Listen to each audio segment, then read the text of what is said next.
Once upon a time, in a faraway kingdom, there lived a man named Obiora. He was a hard-working man who learned the trade of a merchant from his father. His father taught him everything about the business, and because of this trade, Obiora's family was well known and respected in their kingdom. They had invested in various businesses and owned livestock, making them one of the wealthiest families around. They were also one of the few families who owned horses in their kingdom, which symbolized their status and success. Obiora grew up in a well-off family. As he grew older, Obiora expanded the business, importing fur, leather, and Western medicine to supply factory owners and retailers. His travels took him to many villages, often keeping him away from home for weeks, sometimes months. Obiora was loved by all the maidens because of his wealth.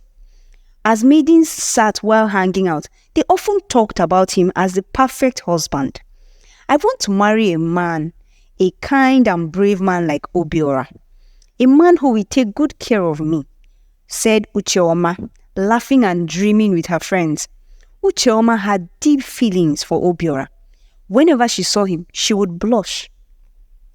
Among these maidens was a beautiful girl named Nneka. Nneka and Ucheoma were the best of friends. Unlike Ucheoma, Nneka sat quietly as the others discussed their dream husbands. Nneka didn't care much about love or serious relationships, but she was so beautiful that every man wanted to marry her.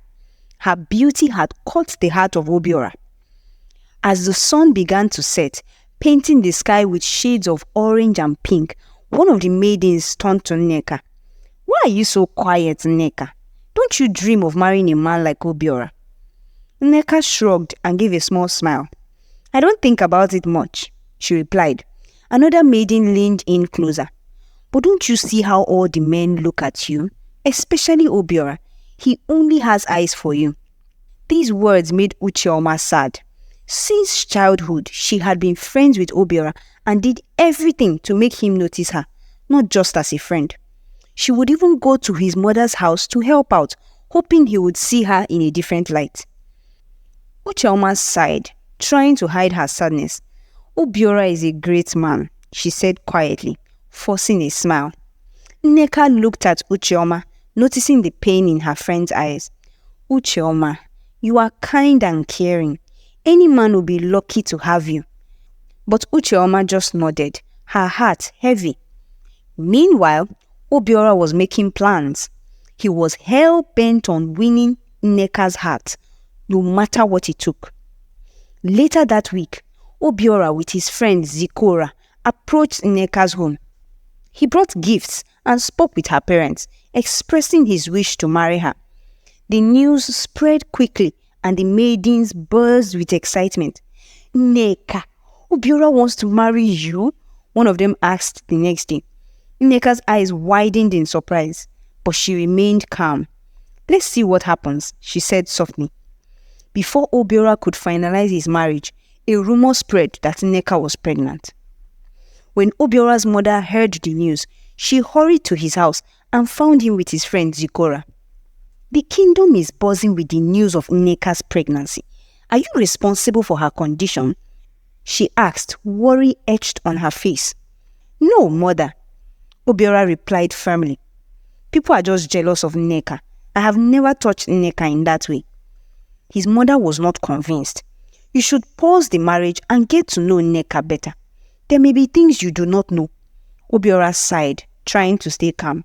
"Mother, you know Nneka. She grew up in front of you. You've seen her become the wonderful woman she is today. I am due to travel in a few weeks and want to finalize the marriage before I leave. I love Nneka deeply and do not want to delay." Seeing Obiora's stubbornness, his mother turned to Zikora. "Zikora, my son, can you talk some sense into your friend?" Zikora nodded, looking serious. "I have already warned Obiora, but he doesn't want to listen to me." His mother shook her head. "Love can blind us to the truth, my son. Please, take some time to make sure." Obiora crossed his arms firm. "I understand your concerns, but my mind is made up. I will marry Nneka." As night fell, Nneka went to see Obiora. She found him waiting for her, his expression full of concern. Obiora, I heard the rumors. They are not true. I am not pregnant, Nneka said, her voice steady but her eyes pleading for understanding. Obiora reached out and took her hand. I believe you, Nneka. I know they are just jealous. I still want to marry you, no matter what they say.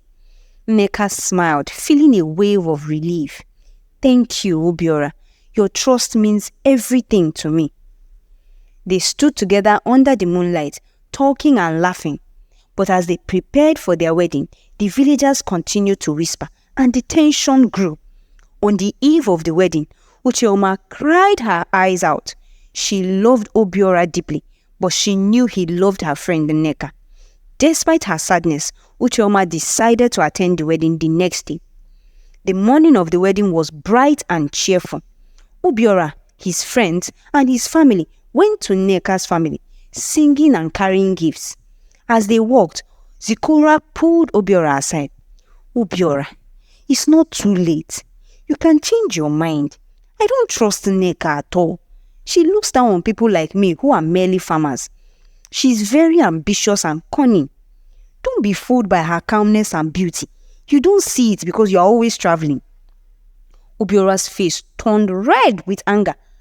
How many times do I have to tell you? I am not changing my mind. I don't want to hear another word of this rubbish again. Nonsense. He snapped.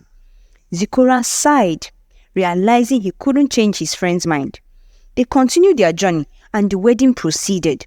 Nneka was married to Obiora in a grand celebration filled with dancing, laughter, and an abundance of food and drinks. As the festivities went on, people admired the happy couple.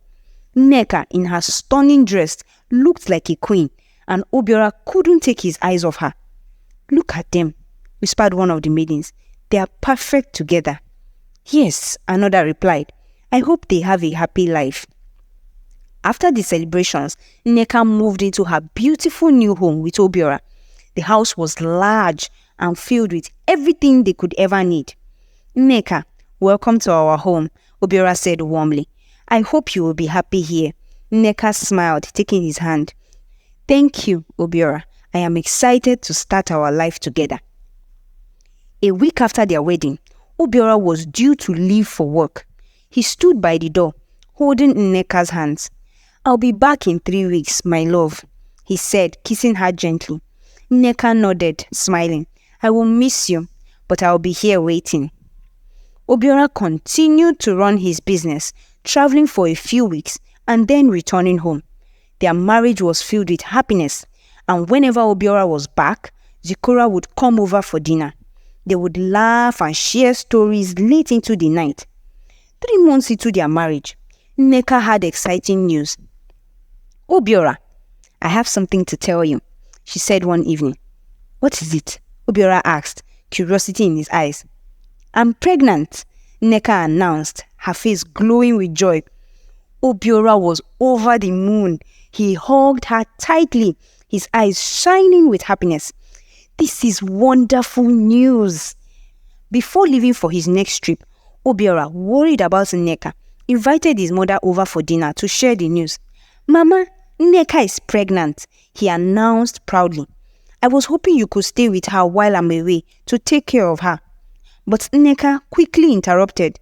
My love, we have so many maids in the house who can help me. I will also seek a midwife when the time comes. Let Mama be.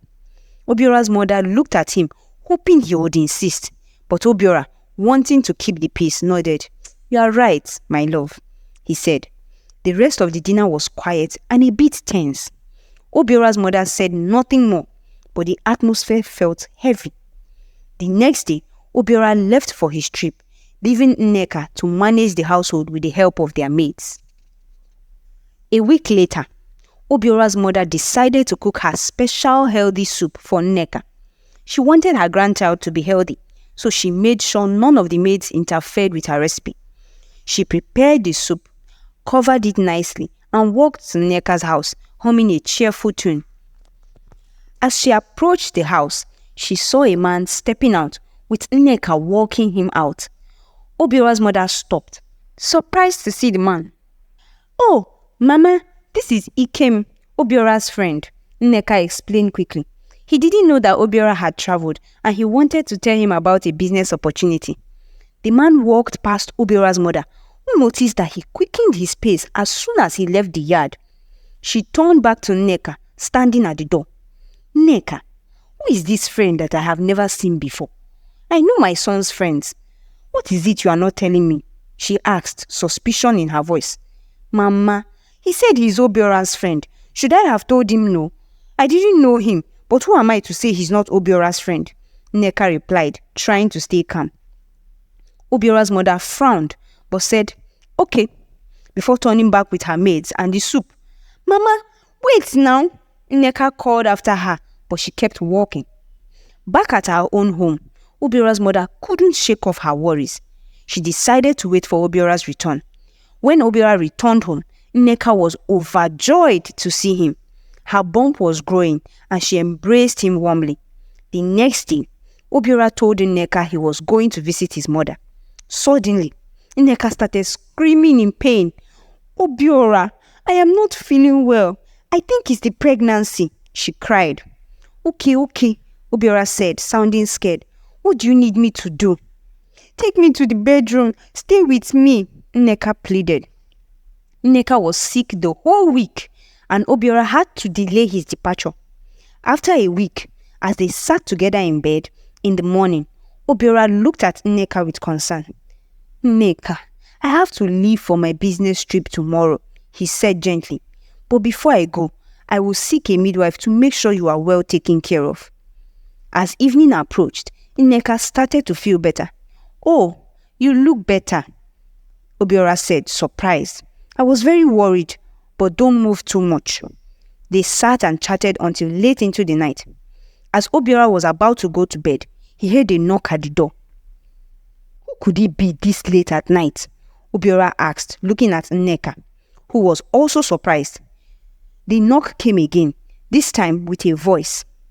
"Obiora, it's your mother. Open for me, please." "Obiora, don't open. What if it's someone pretending to be your mother?" Nneka said, looking worried.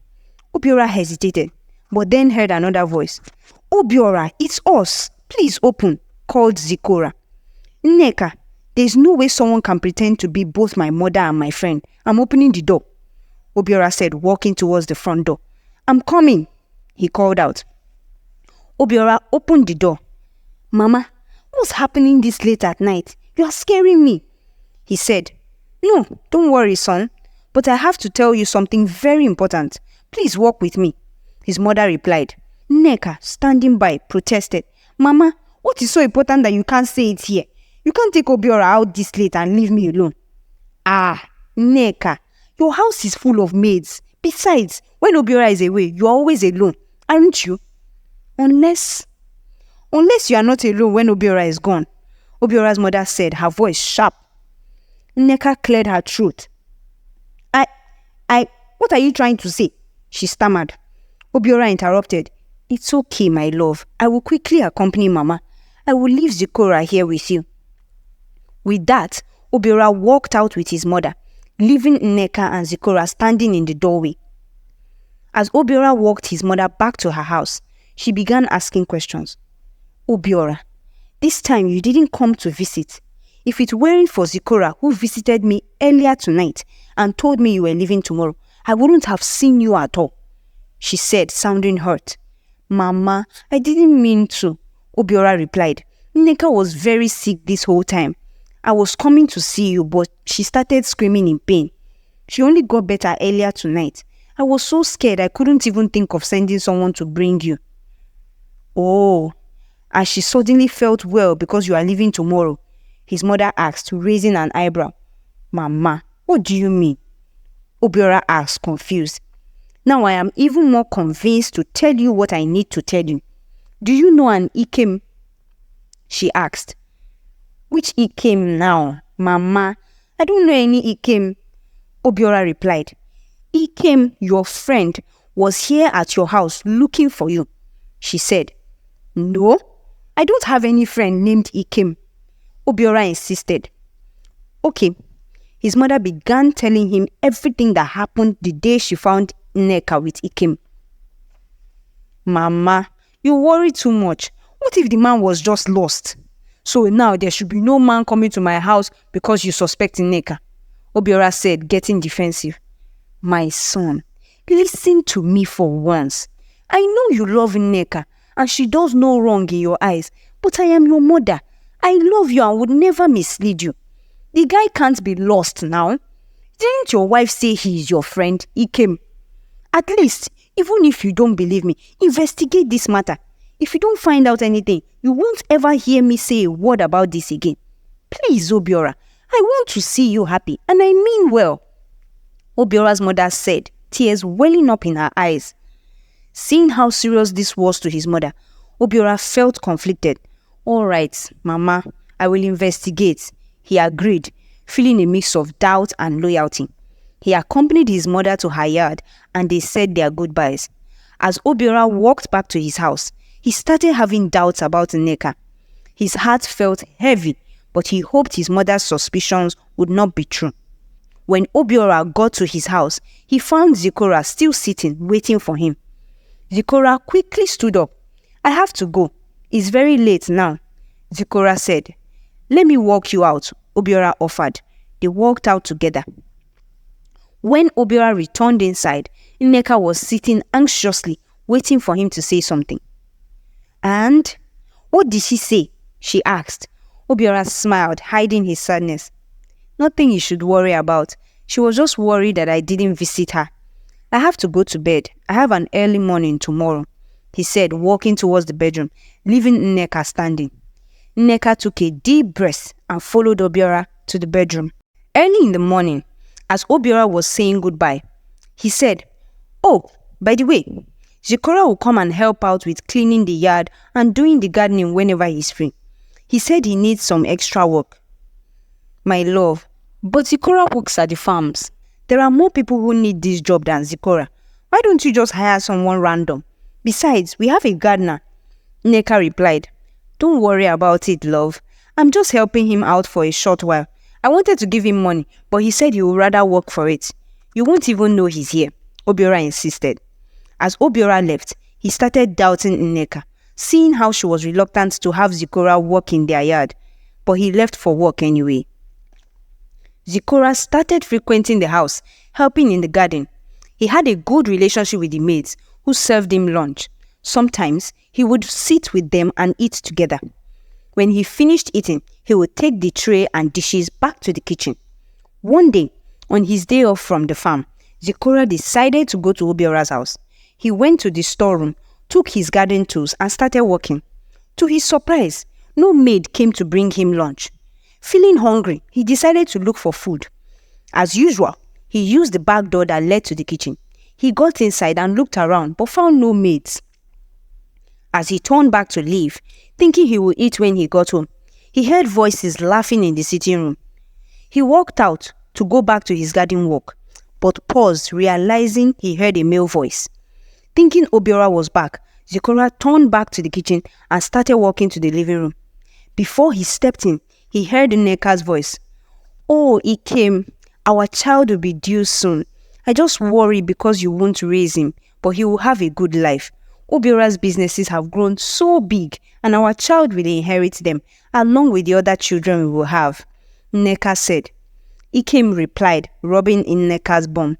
"But Nneka, I am tired of this sneaking around, coming at night and leaving at dawn. I want you all to myself." "No, Ikem, listen, I am doing this for..." Nneka didn't finish talking. Seeing Zikora standing in front of them, Ikem jumped back from Nneka. Nneka stood up quickly. "Oh, Zikora, how long have you been standing there?" she asked, her voice shaking. "Long enough. I knew it. I told Obiora not to trust you. So the rumor was true. This fool is the father of your child," Zikora said, rushing towards Ikem, who quickly ran out of the door. Zikora ran after him. Nneka screamed, "Zikora, leave him and come back here." The commotion made the maids who were in the maids' quarters come out to see what was happening. They were shocked to see Zikora running after a man. The maids just stood there, stunned. But when they heard Nneka screaming Zikora's name, they went back to their quarters as they had been instructed to stay there and told it was their day off. Zikora couldn't catch Ikem and came back, pointing at Nneka. "You!" he shouted.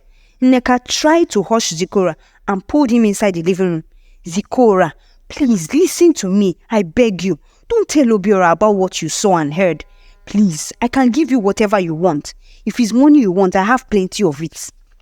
"No, Obiora must hear about this. Actually, the whole village must know about this. My friend is out there working hard so that you can live a luxurious life. And for what?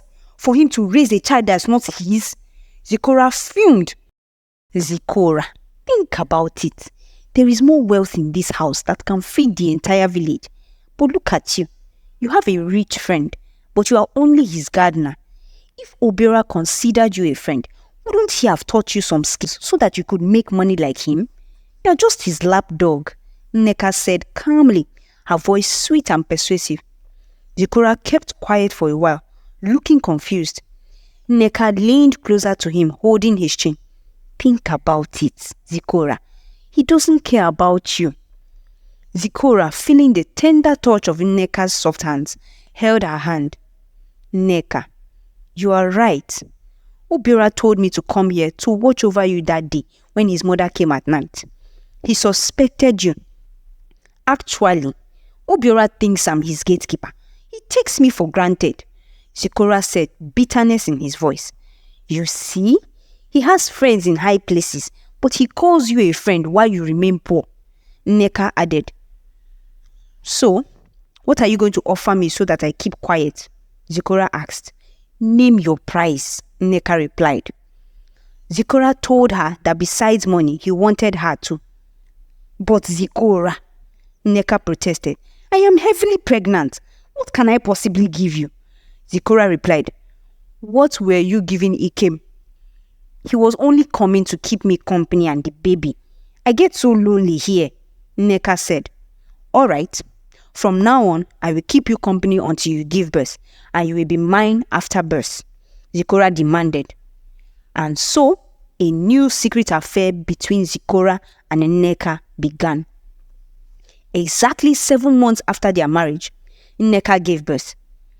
Obiora was not around for the birth, and he had expected the baby to come later. However, Obiora's mother was there during the birth.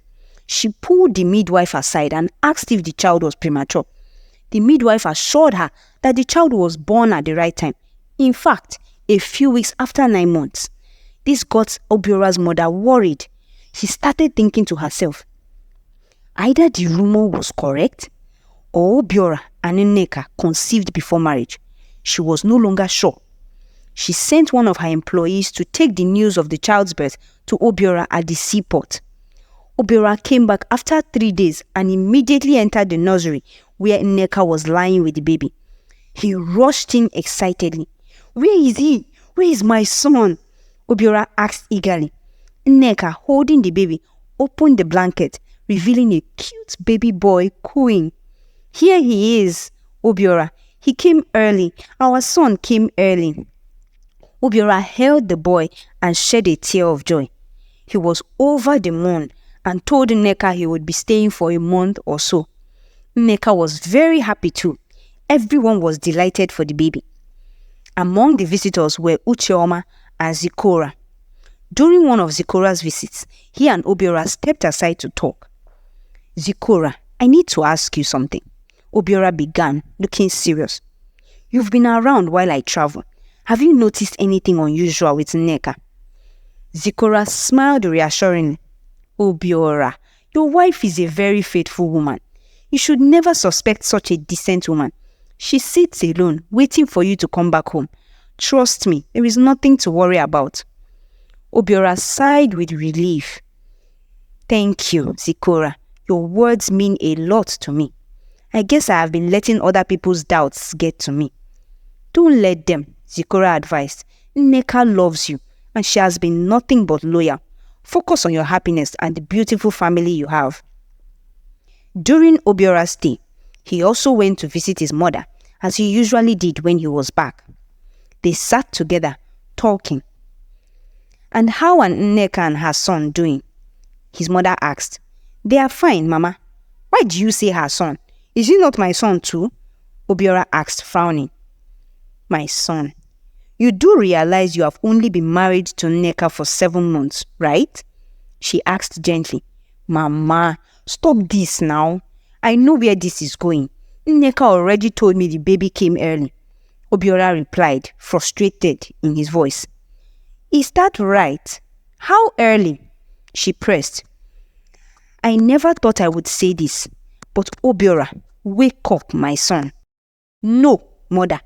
You told me you would stop this if I didn't find proof against Nneka. You made me doubt my wife. I feel so guilty for even suspecting a pregnant woman of cheating. I have to go," Obiora said angrily, standing up to leave. His mother felt helpless. She believed that Nneka's child was not her son's, but didn't know how to prove it to Obiora. She watched him walk away, her heart heavy with worry and doubt. The boy was named Ugonna, meaning pride of the father. Within a few months, he was growing big and strong. Obiora returned to his merchant business, continuing as usual. 8 months later, while Obiora was riding in his carriage back home at night, a heavy downpour and thunderstorm struck. The carriage fell into a pit, and Obiora was thrown out, hitting his head on a rock by the roadside. He became unconscious. His employees rushed to help him, but saw no blood. They carried him to a nearby village to find a healer. However, they struggled because the carriage was stuck, and finding a healer at night was difficult. After a long search, they finally found one. They told the healer that Obiora's family was rich and would greatly compensate him if he helped. Obiora's employees worked for days to announce the news to his family. His mother and Nneka came with another carriage and found Obiora still unconscious. They thanked the healer and gave him a token of appreciation, but told him they knew a better doctor in their kingdom. They left with Obiora and called for the doctor in their kingdom. The doctor came and told them that the healer's herbs helped a lot because Obiora had internal bleeding, which led to a concussion. "Doctor, please, will my son be all right?" Obiora's mother asked with worry in her voice. "Yes, he will be fine," the doctor assured. After a week, Obiora woke up, sitting up and screaming, "Nneka, where are you? Nneka!" Nneka and his mother rushed to the bedroom. "Obiora, can't you see me?" his mother asked, panicking. "No, I can't. Where are my wife and son?" Obiora asked, distressed. "We are here," Nneka replied, trying to calm him. "Don't worry, son, the doctor is coming," Obiora's mother said, rushing out to send someone for the doctor. The doctor came and tested Obiora. He explained that Obiora was blind due to the brain damage from hitting his head on the rock. He also said the blindness could be permanent or temporary. The doctor further explained that he needed certain medicines, which he didn't have. "Don't worry, doctor. I can import the medicine you need. Just tell me what you need," Obiora said, panicking and frustrated by his new condition. As the head injuries slowly healed, Obiora got used to walking around the house using a walking stick. He even arranged for a carpenter to customize a bed for him to get off without falling. Zikora constantly visited the house, and most of the time, Obiora would sit in his new bedroom where the maids helped him with his needs. While Obiora was still battling with his eyesight, he noticed that sometimes a whole day would pass without hearing Nneka's voice around the house. One day, he asked the maid who brought him his food, "Have you seen my wife?" "Yes, sir," the maid replied. "I saw Madame with Zikora in the garden." "Is Zikora here?" Obiora asked, confused. "Yes, sir. He comes here every day," the maid said. This left Obiora puzzled and wondering why his friend Zikora would come to his house and leave without greeting him. While Obiora waited for his medicine to arrive, he often suffered severe headaches. It took months for his medicine to come, and he started using it. One night, feeling thirsty and noticing the maids had forgotten to leave him water, He walked out of his room to fetch some. As he passed the main bedroom, he heard a man's voice coming from inside. He leaned against the door to listen, but only heard laughter. Obiora opened the door. The laughter stopped immediately. "Obiora, my love, what do you want late at night?" Nneka asked, sounding startled. "I heard voices." "Who are you with, Nneka?" Obiora asked. Nneka replied quickly. "Oh, I was just playing with Ugonna. He doesn't want to sleep tonight," she said, giggling and giving Zikora a knowing look. Zikora, moving from the bed, pulled Nneka back, and she told Obiora to go to his room because she was sleeping. Obiora agreed and left, but he was certain the voice he heard was a man's. He waited a bit at the door, listening. Again, he heard laughter, and then Nneka calling out, "Stop it, Zikora." Obiora stood outside the door, his body sliding down as he leaned against it. After a while, he got up, his thirst gone, and went back to his bedroom. He sat there, not believing what he had heard. Could this be Zikora? Zikora, my friend, Obiora thought. He wept. God, I wish I could see. As days went by, Obiora felt better physically, but emotionally distraught. He noticed that Nneka didn't seem to love him anymore. She was hardly around the house, and whenever she was, he heard her and Zikora talking in the garden. One day, Obiora's mother visited. "Mama, Zikora comes to the house daily. Is he not working anymore?" Obiora asked. "Oh, it wasn't you? I thought you gave Zikora some money to start a business. Zikora is now a businessman.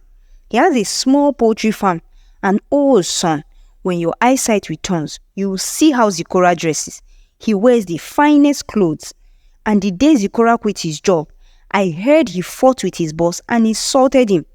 I am shocked that our very own Zikora could do such a thing," his mother said. Obiora replied, "Well, I wouldn't put it past him. He's capable of more than that." His mother was left speechless as Obiora stood to stretch his legs. 6 months after the accident, Obiora woke up one morning with his sight completely restored. He shouted in happiness, "I can see! Oh my God, I can see! Nneka! Nneka!" He ran to the main bedroom, only to find Nneka sleeping, cuddling with Zikora. Nneka woke up, startled by Obiora barging in. "Oh, my love, why are you up so early?" she asked, her voice still sleepy. Obiora, his voice low and filled with disappointment, said, "I am very hungry. I just need breakfast." "Just wait a bit until the maids are done. They will bring you breakfast. I want to feed Ugonna. It's almost his milk time," Nneka replied, then went back to cuddle with Zikora, who was fast asleep. Obiora stood there, watching, trying to control his anger, clenching his fists. In his mind, he saw himself tearing Zikora apart, but he controlled himself and left the room. He never told anyone that his sight had completely returned. Obiora continued to pretend he was blind. He realized that his maids were very loyal to Nneka and Zikora. Often, Obiora would sit in the living room while Nneka and Zikora were together, and the maids would serve them. None of them ever bothered to inform Obiora of what was happening. This left him feeling isolated and betrayed. One day, as Obiora passed his main bedroom, he heard a different voice. He paused to listen and heard Nneka talking to Ugonna. "Oh, my cute boy, Daddy is here. Go to Daddy," Nneka said while the boy giggled. Obiora entered the room as usual, but saw a different man playing with Ugonna. It was Ikem. "My love, I was just here to check on you. I'm going to take a walk," Obiora said quietly. Nneka looked up and said, "Okay." And as he closed the door, he heard Nneka and Ikem laughing uncontrollably. Obiora stormed out of the house, unable to breathe. As soon as he got outside, he stopped, each hand on his knees, taking deep breaths to calm himself. Still carrying his stick and pretending to be blind, he walked down the street. "Obiora, Obiora, wait! It was Ucheoma calling out to him. Why are you walking alone? Can you manage by yourself? I can walk by myself, Obiora replied. Am I not your friend? Ucheoma insisted. Okay, I know I am Nneka's friend too, but we've known each other since childhood. Let me take you wherever you need to go. Obiora allowed Ucheoma to accompany him to his mother's house. His mother was very happy to see him with Ucheoma. Oh, Ucheoma, my daughter, you are here. You no longer visit me these days. Have you met a suitor? She asked. No, Mama. I am just busy. Bye, Mama. I was just accompanying Obiora here. Ucheoma replied before leaving. Obiora sat down and his mother could see he was not okay. He looked like someone who was not eating well. Obiora told his mother that he was meeting someone he couldn't meet at his house and asked if he could wait and have the meeting there. His mother agreed and gave him his privacy. A few days later, Obiora overheard Zikora talking to Nneka. Nneka, things are bad. My chickens are all dead. I woke up today to find not even a single chicken alive. You have to give me more money so I can buy more chickens. I owe a few people who have already paid for their orders. I don't know what to do. Zikora said. Nneka told Zikora to wait. Obiora heard Nneka's footsteps walking out of the bedroom towards his office and he hid. A few minutes later, Nneka returned to the main bedroom and told Zikora that she couldn't find a single cent in the safe. Zikora was furious. What? What am I going to do? My business will collapse. I owe people some money for their orders and these people will need their money back if I don't deliver. You have to help me, Nneka, or else. Don't raise your voice. Obiora will hear you, Nneka cautioned. And do what? Huh? The fool cannot even see. Give me the money, Nneka, or I will tell Obiora that Ugonna is not his. You don't know me, Nneka. You will go back to the gutter where you belong, Zikora threatened. Nneka, not knowing what to say, responded. Zikora, calm down. I will make a plan, okay? I will ask Obiora for money. You better, Zikora said and stormed out of the bedroom. The next morning, Nneka rushed to Obiora's bedroom. My love, I have been sitting the whole day waiting for the maids to serve breakfast. I then went to check in their quarters and there was no one there. Obiora asked, and what do you think happened to them? Nneka replied, I don't know. Maybe you should go look for them since you are the one who hired them and know their whereabouts. Obiora replied calmly, I am just a blind man who cannot do much. Nneka left the room, thinking Obiora knew nothing about the situation. She went to the kitchen to cook, but there was no food. Nneka was not used to chores anymore, and when she tried to clean, Ugonna started crying. With no maid to babysit, Nneka felt helpless. The day went by, and Obiora left the house for a few hours, returning in the evening. Nneka went to bed hungry that day. The following day, at dusk, Zikora came. Nneka opened the door and whispered, You aren't supposed to come today. What are you doing here? Come, let's talk upstairs. They passed Obiora, who was sitting in the living room, and went upstairs to the bedroom. That night, Obiora sat there until the next day. At dawn, Obiora left the house. As soon as he was gone, Ikem arrived and went upstairs to find Nneka. When Ikem entered the bedroom, he found Nneka with Zikora. Ikem, fuming, demanded, Nneka, what is he doing here? Did you call me for this? He jumped towards Zikora, who was lying on the bed. They started fighting. So you chased me out of the house that day because you two were together? Is the child even mine? Ikem shouted. Nneka screamed. Ikem, leave him.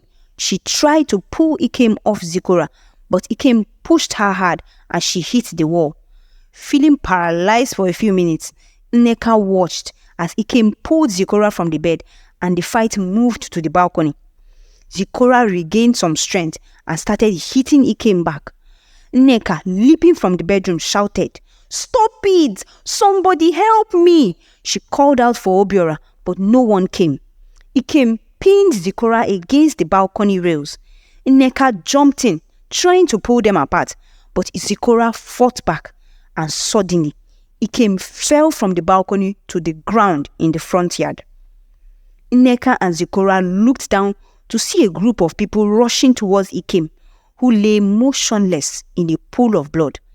Among them were Obiora, 2 police officers, Ucheoma, Obiora's mother, Ikem's family, Zikora's family, Nneka's family, and a few neighbors.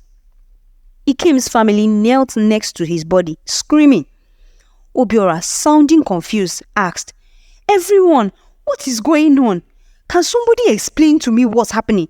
Where is my wife, Nneka? My love, where are you?" Nneka and Zikora stood upstairs, frozen in shock. Everyone looked up at them, their mouths wide open. The 2 officers rushed upstairs to handcuff Nneka and Zikora, telling them they were under arrest. The yard was bustling with neighbors rushing in and out, calling others to come and see the scene. Some explained half-truths to each other. Nneka was having an affair with many men, but she and Zikora planned to get rid of the man lying there. Someone said, "Oh, poor Obiora with his blindness. We told him, but he never listened. Look where we are today," another neighbor added. After the police took everyone's statements, most claimed they saw Nneka and Zikora pushing Ikem from the balcony. However, Nneka's family insisted they were too far to see closely. "We were rushing from the gate when we saw the 3 on the balcony, but we couldn't tell exactly what was happening," Nneka's mother said. "I know my daughter is not capable of this. She can't even hurt a fly." "Oh, but she can bring men to my son's house," Obiora's mother retorted. "If your daughter can do this to my son, who always took good care of her, she is capable of worse. Officer, arrest these 2. We all saw what happened as we entered this yard. You saw it too," Obiora's mother insisted. The police had no choice because most witnesses said Nneka and Zikora pushed Ikem. The case seemed airtight. Obiora sat in the living room with other people while police and other officials did their jobs. As Nneka and Zikora were taken away, Obiora called out, "Nneka, what happened? Don't worry, my love. I am coming to get you out of there." It was a long day, but it eventually passed. Obiora's mother and Ucheoma stayed behind to comfort him. The next day, as Ucheoma helped make breakfast, Obiora's mother smiled at her son. "My son, you see how Ucheoma takes good care of you. Why did you not marry her instead of that witch, Nneka? I don't even want to say her name." Obiora's mother said, "Mom, I am sorry for not listening to you. Forgive me, mother. I should have listened." Obiora said, looking sad. "Don't worry," his mother replied, glancing at Ucheoma. "You still have a chance." A month later, Obiora went to jail to visit Nneka. She was so happy to see him and asked why he couldn't help her with her case and why he hadn't visited her earlier. "Obiora, my love, please help me. I am innocent." "Oh, Nneka," Obiora replied. "Innocent of what exactly? Who is the fool now? You brought men to my house, called me names, and gave them my money, my hard-earned money. You used my house, my bedroom." Nneka cried out, "I am sorry, Obiora. I was lonely and you would travel for months." "Stop lying, Nneka. I know Ugonna is not mine. I stayed faithful to you and was willing to do everything for you," Obiora said. As he stood to leave, Nneka pulled him, holding his hands and kneeling before him. "Obiora, please, where is Ugonna? Don't worry about Ikem's son. He will come to visit you in jail. I am not sure if he is with his father's parents or your parents, but one of them took him that day. Now, allow me to go see your boyfriend. You look pale and your hair is dirty. By the way, I will make sure you rot in here." Obiora said. Nneka was stunned. She shouted as Obiora was leaving, "Obiora, how do you know I look pale? Obiora, you can see. You always..." Nneka screamed as she was taken away to her cell, realizing that Obiora could see and had orchestrated everything. Obiora then visited Zikora. Zikora, my friend. He laughed scornfully. "It is me, the blind fool. Let me tell you a story." Obiora started recounting how he saw everything, how he poisoned all of Zikora's chickens, stopped the money flow to Nneka, called both Zikora and Ikem to the house, pretending to be Nneka, and made sure the witnesses arrived at the right time. "Oh, Zikora, I didn't think you would take it that far. I only wanted our families to find all of you in my house with that woman, Nneka. But you robbed the Gona of a father. Oh, poor child." Obiora left laughing, his laughter echoing through the prison walls, while Zikora stared at him speechless. After a few weeks, Obiora told everyone that his sight was back, and he explained to his mother that he pretended to be blind after finding Nneka and Zikora in bed. His mother shook her head, feeling sorry for him. 2 years later, Obiora married Ucheoma. He stopped his merchant business and focused on his other businesses at home. The end.